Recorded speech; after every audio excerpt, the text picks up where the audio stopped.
จักเว้าอิหยังเด้พะยงมายิงอยู่พี่น้องเอ้ยพอดีบ่าวแก้วโทรบอกว่าจุเพิ่นซื้อมีแล้วก็เป๊ปซี่แน่พี่น้องเอ้ยเนาะเพื่อมากินร้อนๆแบบนี้เอารางวัลนี่ ไอโตซะเก่งใจ เจ็บใจเมียนเดียวเนาะ วิเก่งใจกันอีกเลยนี่ อีมาปิ้งเลยงัวนะ บ่แม่นงัว เนาะบ่แม่นงัวเจ้าก็พอดีแล้วมันกินตะกาก็เอามาปิ้งเอาเลย กินตะกร้าหรือกินข้าว ฮะมันกินข้าวบ่พอดีลกแล้วเด้อเนาะกาเจ้านี่เนาะ โดย ไปลกกา ฮะ ผู้ได้ซื้ออันน่ะ โหฟ้าซื้อ มาแบบ ซาว FC เจ้า พอดีเป็น40บ่ มีถุงห้า 40พอดีเป็น ไข่2 2หน่วยเท่าใด หน่วย3 สาม 6,000เห็นว่าเนาะคือ ไม่แล้ว พอดีเป็น2หน่วย6บ่พอดี46เนาะแม่นล่ะวะ แม่นว่าเนาะแม่นแล้วสิ 46นาบาวสิให้50เลยขายางอีกเอา ใจเลย 3ซาวเพิ่นต้มมีโอ้ต้มแซ่บๆนี่เด้อ แล้วก็บอกเอานี่จ้ะเอามือ ไปตั้งแบบร้านอาหารคืออยู่เนาะ การคนเดียว ร้านเบียร์เนาะ13สาวเดียวเอ้ยเนาะคืออยู่เนาะคือได้คันจองแบบไปแห่เคยหยังเนาะแม่เท่าเอ้ยเอาลงมือเอาตำจอกใส่จอกนะหามา1 2 3เอ้คักแล้ววันนี้พี่น้องเอ้ยส่งมาลำรวยเอา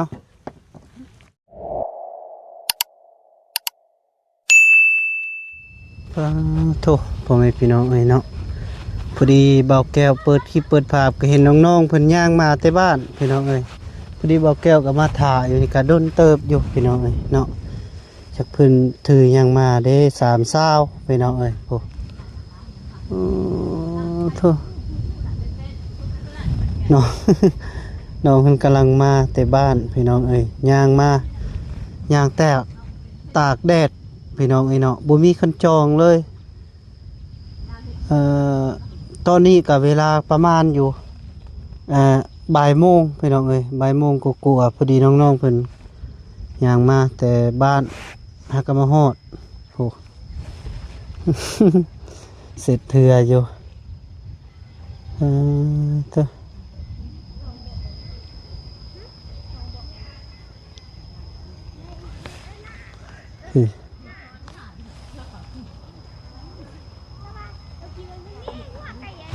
จักเว้าอิหยังเด้พะยงมายิงอยู่พี่น้องเอ้ยพอดีบ่าวแก้วโทรบอกว่าจุเพิ่นซื้อมีแล้วก็เป๊ปซี่แน่พี่น้องเอ้ยเนาะเพื่อมากินร้อนๆแบบนี้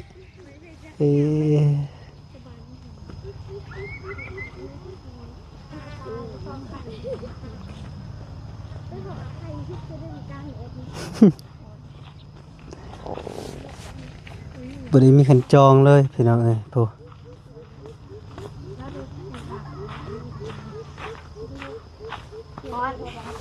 ฮ้อนมาละจมเลยเนาะ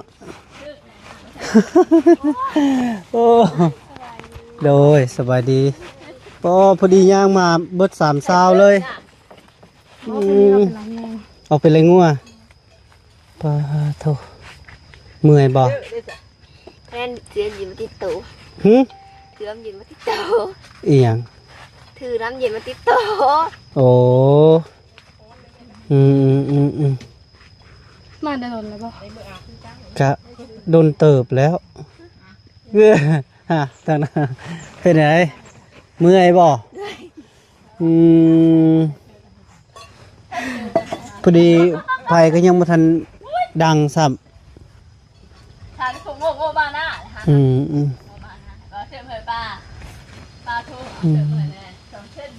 คือว่านะเอามืออยู่นี่ เมื่อยบ่ โดย เนี่ยคือมาซวยแท้ น้องมาก่อนเด็กก็เลยมาสวย อืม นี่มาช่วยอืม สองโมงวันนี้สองโมง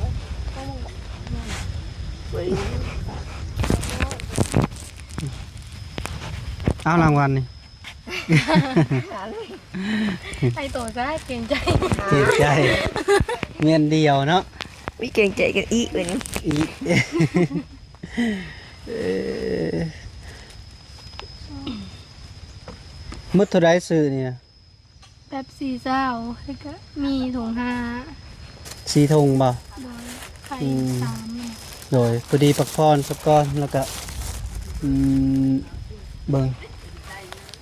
นี่ต่างได้ปะ แม่นซุ่มไฟในแม่น อ่ะ เด้คือว่าควรไฟอยู่ คือมีควรไฟอยู่อะ ฟันมันติด ควรสบายดีเด้อเอ่อ กินมาเลย โหญาติกันแล้ววันนี้พี่น้องฮอด มันอะไร บ่ อย่างนึง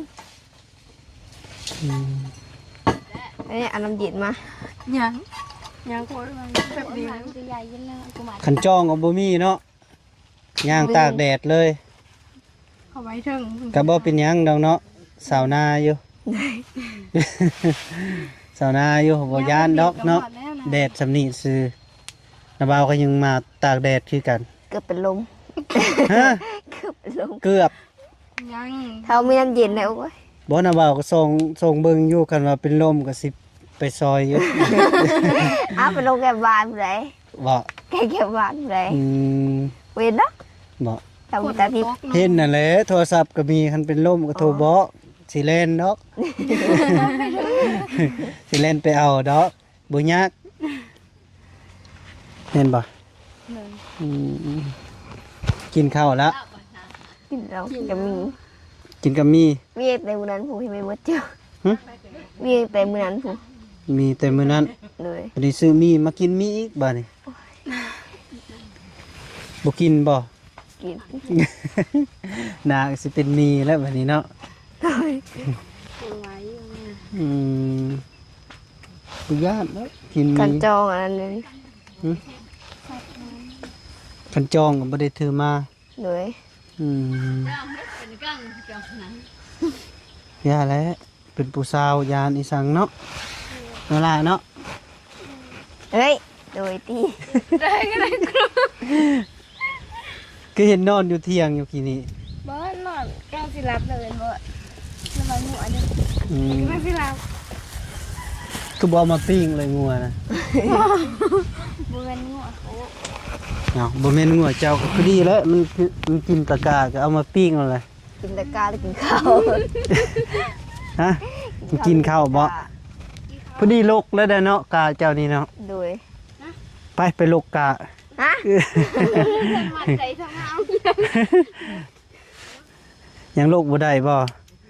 มื้อนี้เลขไทยได้ที่เจ้าฟันอยู่บ่ บ่ ว่านี่เอาเล็บอยู่นะ เอาฝันน่ะ หึ เบาลี่เบาเงามา บ่จะฟันแบบนั้นบ่ โดยมาหลายคนหนึงแล้ว อืม ที่ เอ้ยเดี๋ยวผมโอ้ยจำอ่ะ อืม มาคนบักหลายหนึง จับแต่มันถอดกาอะไรได้ใจมาก ฟันบ่ โดย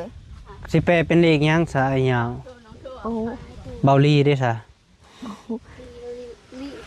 30 ปีเนาะเบาลีต้องอายุ30 ปี แล้วก็สิเป็นเลขป่าบ่จัก เขาผ่านหลายคนเขาจิ๋วบ่ได้ ยันเลขปลาแกงบ่จัก ขึ้นนะกูพันมาพันกูหลับเลย เมื่อคืนนี่พันบ่ทันรับก่อน พันตอนแจงนะ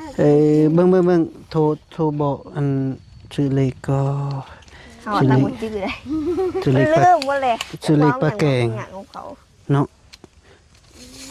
เขากับปั่นเคลื่อนที่เขาบ่จื้อ บ่ชื่อ บ่จิ๋วนะว่าหลายอย่าง เบิ่งสิโทรบอก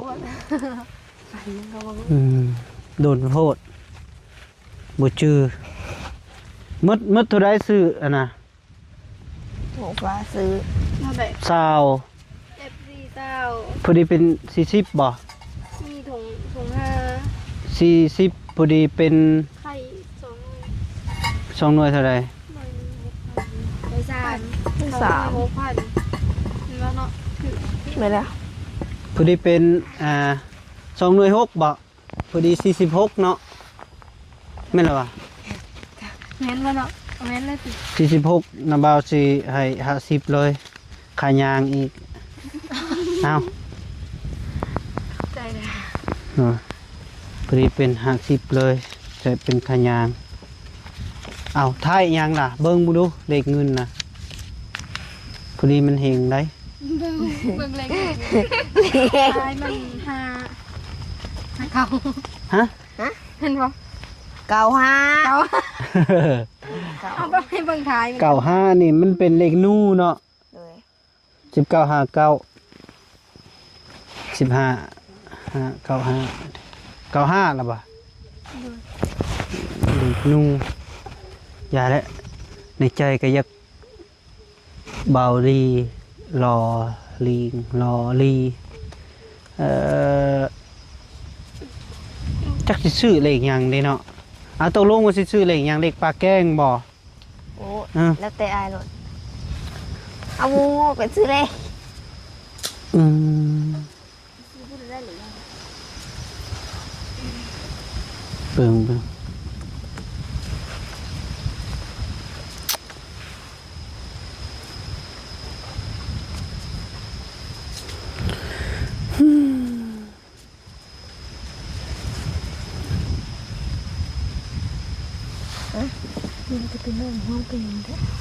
อ๋อ อุ้ย เส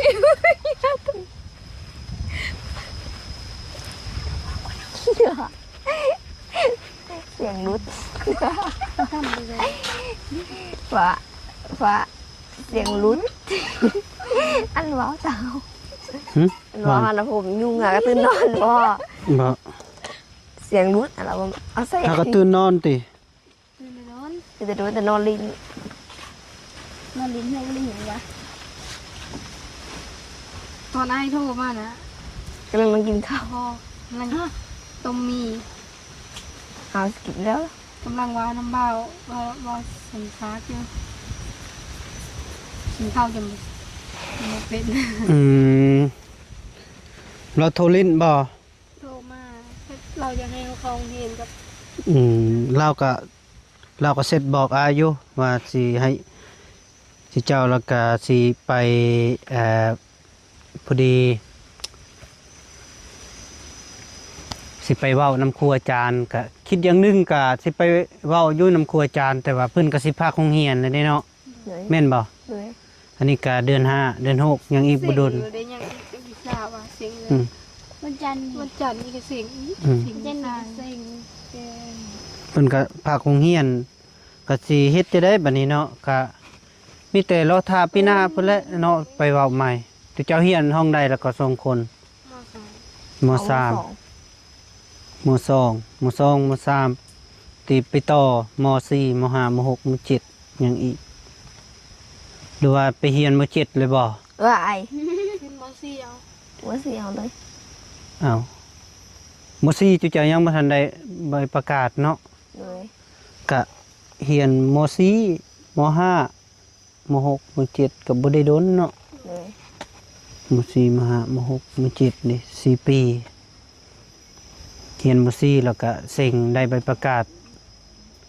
แล้วก็เฮียนม7เลยก็ได้เฮียนข้ามหรือบ่อยากข้ามก็เฮียนไว้ก็ได้ เพราะว่าเพิ่นว่าสิเบิ่งหั่นนะไปก็ต้องได้ต้องมีรถจักรอีกบัดนี้เนาะคันบ่มีรถจักรสิเฮ็ดจะได้บัดนี้สิย่างบ่เนาะ มื้ออื่นเช้าพูดจัง ฮอด บ่ฮอดติมื้ออื่นเช้า 2 ชั่วโมงก็พอแล้วนะ ชั่วโมงเดียวนะข่อยย่างลงย่างก็ลงชั่วโมงเดียวสิย่างไปนี่ฮอดคงก็ คาดไปของเราลังคาดอย่างเงี้ยกลับไปกลับมาก็ไปกลับมาเนี่ย กลับไปกลับมาเออน อนยงแฮ ก็เพิ่นบ่ให้ย่างดอกก็เนาะเอาปฏิบัติบัดนี้มีแต่ข้างหม้อแล้วบัดนี้เนาะผูกไผลุกตัวใดอยาก ปฏิ เข้า บัติฮีโร่ ฮิโล ไปบาดนี้พี่น้องเอ้ยกะเกียมข้างหม้อ เดี๋ยวสิต้มมีพี่น้องเอ้ยลวกมีน้องๆก็เอาเป๊ปซี่มากับบ่พากันกินเลยเนาะหรือว่าเกรงใจเบาแก้วบ่พากันกินไปไสต้มมีสะก้อนเดี๋ยวจังมื้อล่ะกินนะแม่อันน่ะเป๊ปซี่ฮะอายบ่พากินแล้วบ่กินเสียใจ ไปสิพากินเนี่ยไปเอาจอกไปอาสิพากินต้มมีบ่ได้ด้นดอกน้องฝ้ายจัดการข้าวเดียวกะจบเนาะกับน้องงาบ่ได้ถือข้าวมาบ่ ว้าว นี่เอาข้าวมืด มีบ่ ข้าวมืด ข้าวเบิดโอเคบ่เป็นหยังอายเว้ายอกซื้อมีแต่ต้มมีกินแล้วก็โอเคแล้ว กับปิ้งปลาหรือกับ ปิ้งป้า เจ้าป่า แจวป้าไผได้ป้า ปลาแห้ง ปลาแห้งน้องไม่เท่าเนาะบ่แม่น บ่แม่นสิพาน้องๆต้มมีซะก่อนพี่น้องเอ้ยโอ้ไปตากแดดเป่งแล้วได้ดิ อันนี้ไปใส่น้ำได้ ฮะ ใส่แล้วน้ำนะ น้าเป็นเลยเพิ่น ใจเย็นๆโอ้ยต้มมี การมันมีหอนเลย อากาศร้อนสบาย โอ้ ดี เดี๋ยว เด้ เรา อ ไปกระจอกอยู่นะ อุ้ยเปลวไฟไฟลูก กินบัด ดีเนาะตกใจเนาะแล้วแต่มีงูเขียวมาแล้วก็ระแวงตลอดพอแล้ว ใช่แล้วเนาะ ควรไฟพักผ่อนสักก่อน เอาข้าวจอย เข้าห้ กั อน ง เลยดิ เจาะมือพอถึงใหม่นะเนี่ย ย่างมาแต่บ้านแล้วตากแดดแล้วสิกลางคันจองบ่บัดนี้ โอเคสาเฮ็ดโลด เอาที่เธอ บ่ไปแห่เคยบ่ เลย ไปแห่เคยไป เอามีมา นี่ฟ้าน้ำยังบ่พอซ้ำ แล้วกับพด ยังบ่ พี่น้องพอดีสามสาวเพิ่นต้มมีต้มแซ่บๆเลยเด้อ แล้วก็กระบอกเอาเนี่ยดีจ้ะ เอามือ ไปตั้งแบบร้านอาหารคืออยู่เนาะ การคนเดียว ร้านเบียร์เนาะคือสามสาวเลยเกือบบริกินเนี่ย เกือบบ่ได้กิน เกือบผมไม่ได้กินไม่ได้กิน เกือบบ่ได้กิน เกือบผมไม่ได้กินเนาะเอา เกือบ กิน บ่เกือบบ่ได้กินยาและเกือบ เกือบ นั่นแหละเกือบไม่ได้เลยเอาไม่ได้กิน เป็นตาแซ่บเนาะ จอง เจาะมันกระแตะ บ่แม่นอยู่ลุ่มนี่บ่ล่ะ เด้เป็นบ่ที่จะต้องซื้อมาเลย เอ้าโอ้สิลวกหน้าแล้ว แดงในที่คุณเจาะนะฮักเพิ่งกัน ว้าไหน ไข่แต่มันบดเนาะ บุด ไข่บดบ่ บ่ แดดบด แดดบดนะ คักแล้วโอ้ตากแดดนำกันนั่นแหละเนาะ เดี๋ยวไปจากเป็ดแล้ว เป็นระบบแบ่ง ลำเอียงเนาะกลางเดียวเอ้ยเนาะคืออยู่เนาะคือได้คันจองแบบไปแห่เคยอย่างเนาะแม่เท่าเอ้ยเนาะยังบ่สุกเสียก่อนเลยเนาะใส่แล้วไหม ใส่เลยไหมใส่เลยไหม เนื้ ใส่ อ เลย เนื้อ เยอะก็ได้เยอะได้ นี่เป็นไข่ โอ้เอาไข่ก่อนเอาไข่ดี ปอกลูก ดีดี มา เย็นว่ามันสิแตก ว้าย แตกแล้ว บริกิน บ่ได้กินยอด ได้กิน ได้กินอยู่ปุ๊บปลาตก ลงคิดินเนี่ยนะเนาะ อร่อยโอ้ระวังได้ดิเนาะผักได้ปะ เอา ร้อน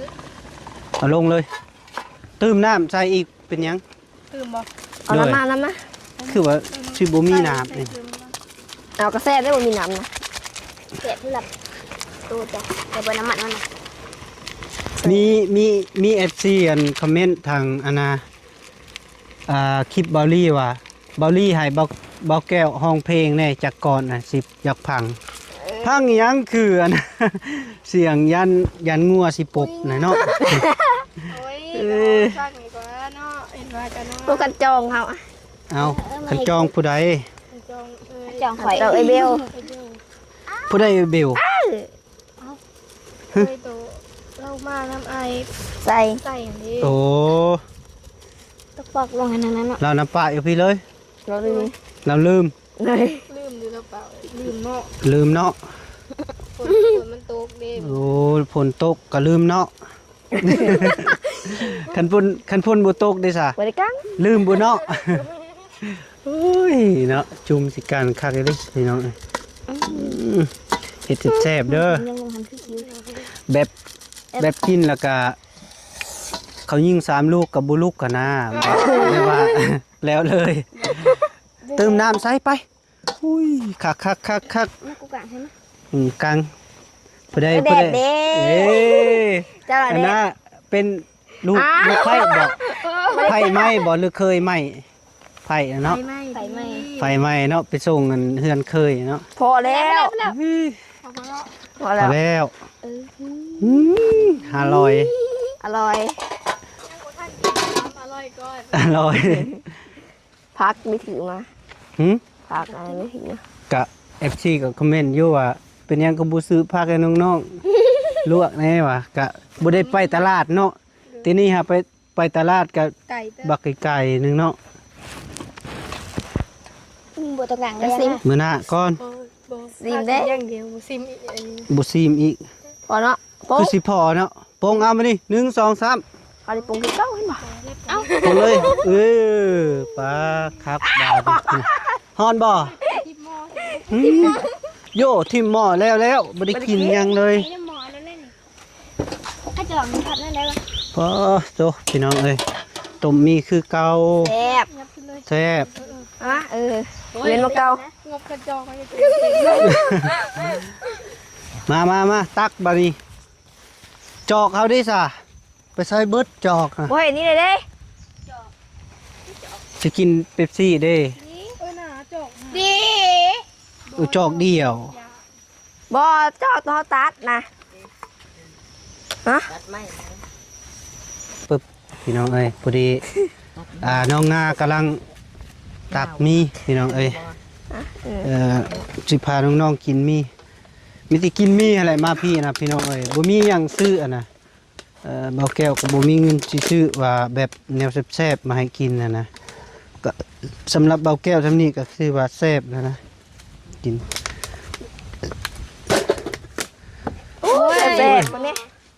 แซ่บ โตคักอีหลิบานนี่แซ่บ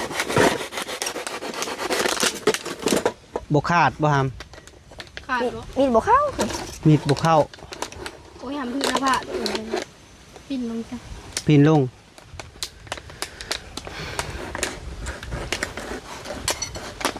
คักแล้วพี่น้องเอ้ย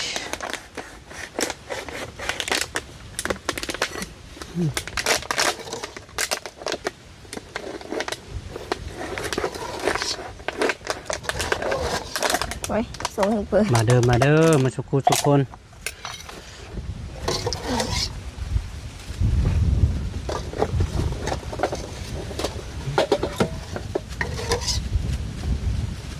น้องนิ่นกำลังเอาข้าวเหนียวมาพี่น้องเอ้ยโอ้คักเลยไปลงนั่งลงพี่น้องเอ้ยคักเลย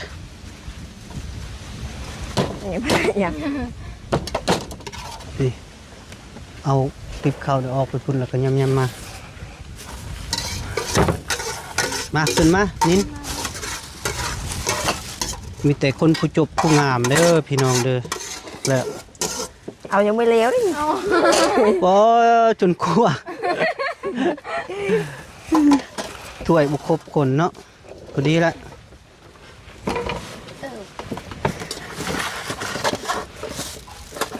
น้องแม่นยับไปพุ่นเดี๋ยวเอาตัวนี้ออกเลย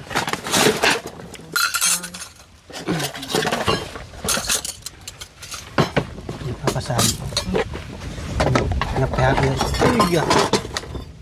ยกม่วงก่อนนะ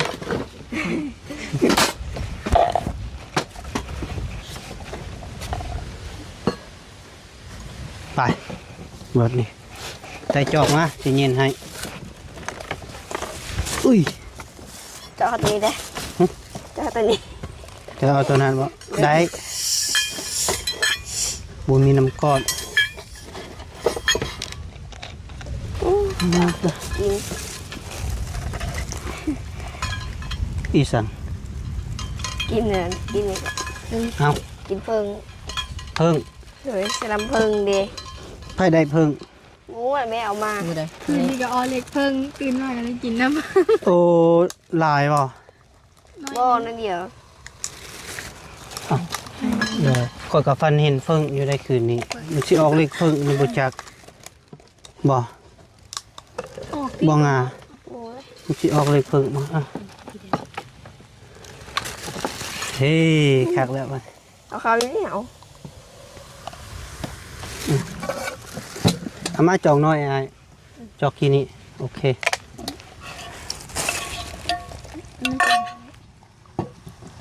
เอาคือเส้นกระโตเขากระโตเขาคือเส้นว่ะ ตั้งให้นี่ ไปเนี่ยเอาลงมือเอาตามจอกใส่จอกนะหามา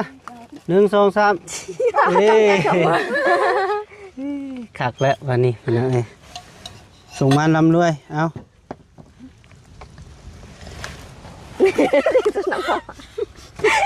ใส่สมอง เกือบสมัครไปลงมือบาดนี้ ตั้งแบบนี้ เอาบวงกิน ถ้าจะตั้งก็ได้นะพ่อ ถ้ายังบ่ได้เอา ความรู้นี่ก็มาที่เอามานี่ อย่าเอาไปถูเอาไปถูไอ้เอายาว มาเด้อพ่อแม่พี่น้องมื้อสุขุสุคนกินต้มมีกับน้องๆแซ่บๆอยู่ให้อยู่หน้าคือเก่า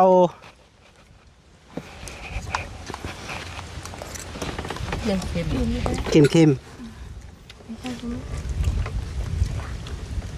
เจ็บปากนะ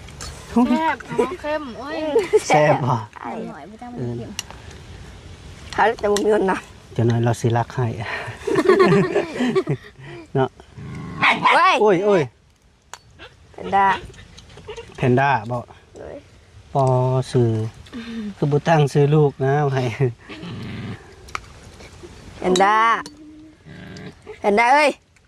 อยู่ไหม มั่งบ่ มาเด้อแม่พี่น้อง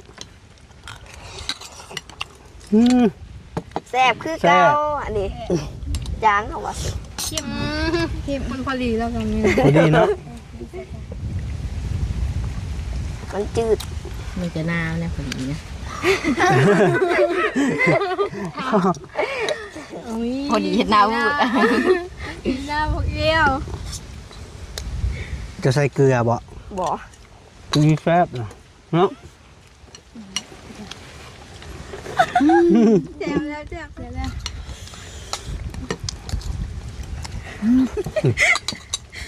กินได้ไหมหา กินแล้ว2 กรัม3 กรัมนี่แหละ เอากิน3 คำเลย กินแซ่บอยู่มันก็สุดยอดจำนี่แหละ เสียงยาวถูกปะโอ้ยไพ่บอกอันนั้นจริง อยู่ในกระเพาะนี่มีแต่น้ำตอนนี้นะกินน้ำเหมือนเรา2 ลิตร จาง อยู่ในกระเพาะหรืออยู่ในท้อง ในท้องมันกระต้มกูกระต้มไม่กี่โมงไปค่ะเนี่ย น้ำลายมันกระจังน้ำน้อยมันกระจัง หน้าไม้มันจางหมด จังตัวนี้จังแค่จังวะ มันจาง จะเจ้ากินข้าวกับหยังมื้อนี้ แล้วก็มีอะไร ก็มี เลย มาพี่กินมี นี่เผ็ดเค็มโพดนี่เผ็ดพอดีนี่เผ็ดจางโพดคนละรสชาติเลย บ่ เอา แซ่บ หัวหมดเลย ซื้อมัดกูช่วยรถ เอาชิมเลยดิ สิ่งก่อน มาเด้ออ๋อเบาลี่เบิ่งคักแล้วบ้านี้ บริเราอื่นน้ำลายเอือก เอาแซ่บไอ้ใด แท้ แซ่บเลยไง ก็ เค็มปุ้ยจาง หนึ่งคือดิ่งเลยเนาะ มันเป็นยังไง จาง อันนี้เค็มอันนี้ เจ้า ปี ทิมมากูโทษมึงดู เป็นยังไง คือกันนะ มันคือกัน ทิมตัวนั้นก่อน อันนี้จาง เจ้าจักตัวไหนแล้วสัน บอตัวนี้ก็กินแล้ว ตัวนี้ก็กินแล้ว ตัวนี้ จ้างอันเนี่ย จะลองกินมัน เออน่ะ จางมันเป็นอะไรแสบอยู่ปะจาง ตัวนี้ผัดแซ่บ จ้า เอาเลย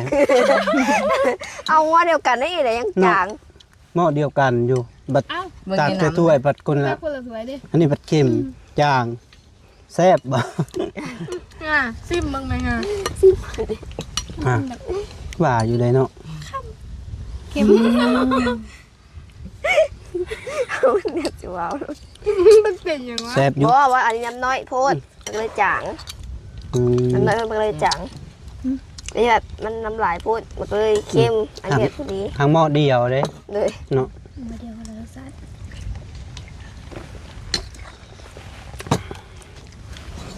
เผ็ดเผ็ด มีหมักเผ็ดบ่ นี่บ้างอะ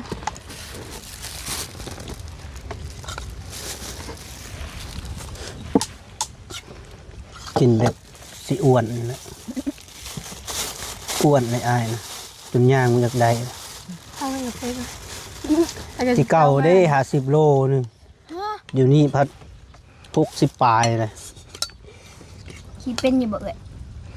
เป็นแต่จับเลย กูถาม บ่เห็นขี้บ่ได้เรื่อง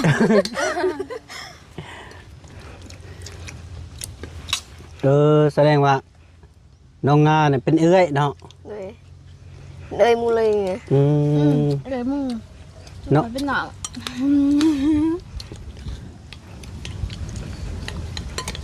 ก็เป็นน้องเจ้า ลืมมองเอื้อย อ๋อจะเป็นบ้าเออ ดอกน้องคือพี่น้องเอ้ย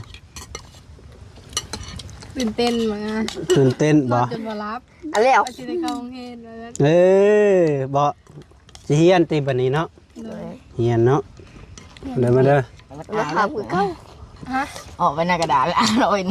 โอ้ ใช่หยัง อ่านเป็น อ่านเป็น เจ้าก็เข้าติ เอากะกะเอา เป็นแต่อ่านยืจับเอาอ่านยื บ่ว่าเจ้าสิบ่เข้าห้าม งงอะ หึ เข้ากับยูมสองอะ เอาละอ่านที่โทรศัพท์นะ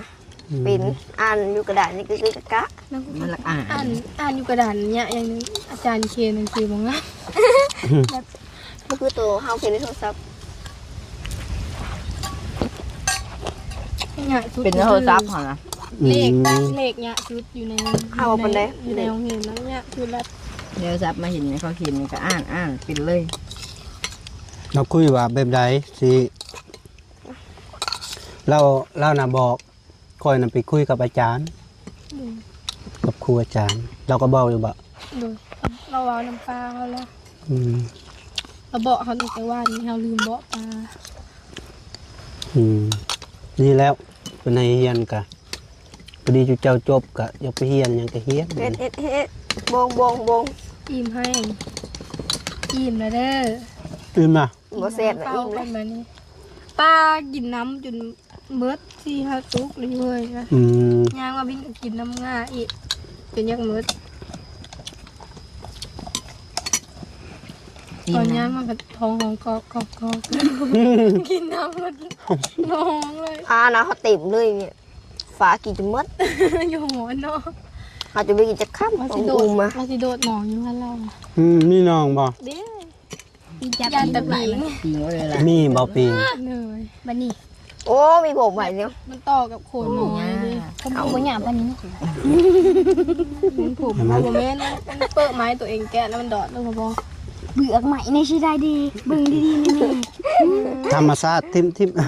ปกติทำ ตุ๊ มาก ตา ที่ป่าตัวเองวันนี้ รู้สึกว่าน้องสะใหญ่มีอยู่พี่ ต่อกันกับโฮยเลยโฮยโคน้อยนะ อืมแต่ละปีเขาก็เอาอยู่บ่อปลา โดยเอาที่ปีนี้เอาวะ บ ยั อง กเขา ยั ซื้ ง อ เขาซื้อเอาเลยปีนี้ เขาซื้อบ่ เลย ซื้อแล้วดูดเลย ซื้อเอาเองเอาเลย2 ล้านนี่บอก สาม 3 ล้าน น้องสะร่วมนะใด โดย โดย แต่ก้าวน่ะเอาร่มเนาะเดี๋ยวนี้เขาซื้อเอาตอนหน้า บ่คนมีคนซื้อเดี๋ยวมันสีนั่นนะ พ่อกันหูกันสิซื้ออยู่ดอก โอ้ปลาหลายเด้ เอาไปขายเนาะ อย่าโตสำคัญนี่มั้งบางตัวสำคัญบ่มันเป็นบางตัว เราซื้อเอาเสื้อยา ก็ซื้อน้ำสยา หดยา ยันปิ้งกับตัวซ้ำแขนมาจักมันอยู่ดนแล้ว ตัววับนั้นเนาะ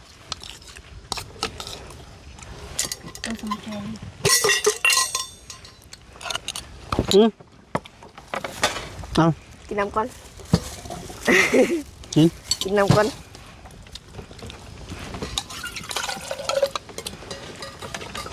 ไปตีเบิ่งน้ำหนักเองก่อนมัน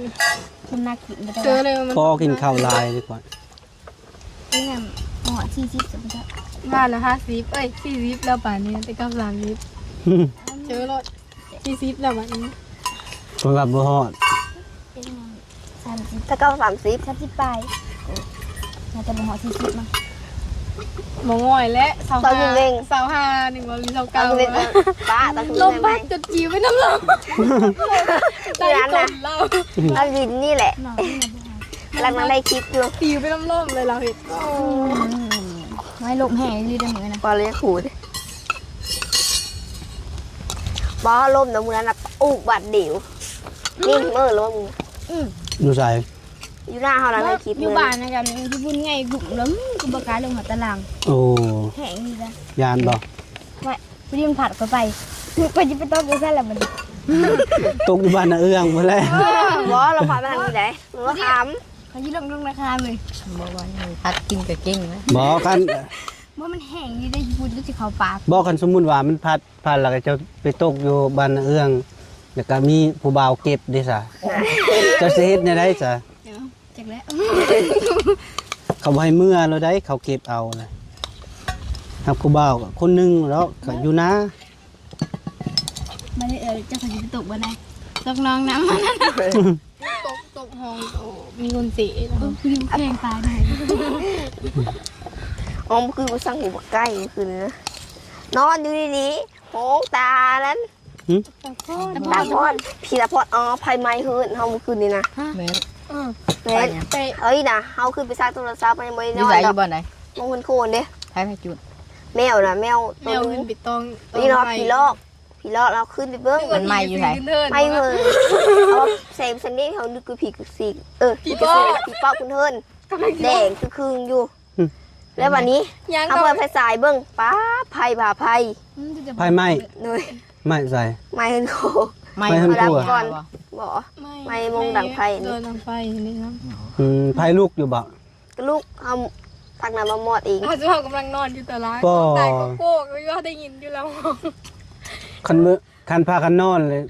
คือสิเป็นได้ๆนะ เขา แล้วเล เขา ย เห็นก้อนอันนี้ ดี แม แต่ ว เราดีแต่เราลุกสุภาพนะยักนอนแห้งอันนี้ก็รับซะ ให้เรารับดูเดี๋ยวเรา เอาลูกเขาคือไปซักโทรศัพท์ ทีมบัดดีพ่อแม่พี่น้องไอ้เนาะขอบใจ ขอบใจเด้อแซ่บไปเอามาเป็นเบ้าเรื่องไฟไหม้ละมันโอ้เป็นตาย่านแท้เจ้าเห็นลูกวาบาบบ่ เลย อืม เกือบแล้วกะ อืม น่าว่าไม่อยากเป็นนี่ฮันกับสีนั่นเลย โดยเอาขโมกกับใจเด้อ เลย ดีมีแฮง เลย ปลาโถพี่น้องเอ้ยกินต้มมีกับข้าวอิ่มพอดี พอดีสามถ้วยติดรสชาติถ้วยละอย่างเลยพี่น้องเอ้ย เข้ม แต่ว่าหม้อเดียวเนาะ เลย จาง ตัวได้จาง เลยจาน จาง พอดีเข้ม เห็นบ่โอ้ยผมเป็นพี่น้องเอ้ยเนาะกะบุจักสิว่าคือกันนั่นแหละ ทำเย็นแน่ๆหน่อย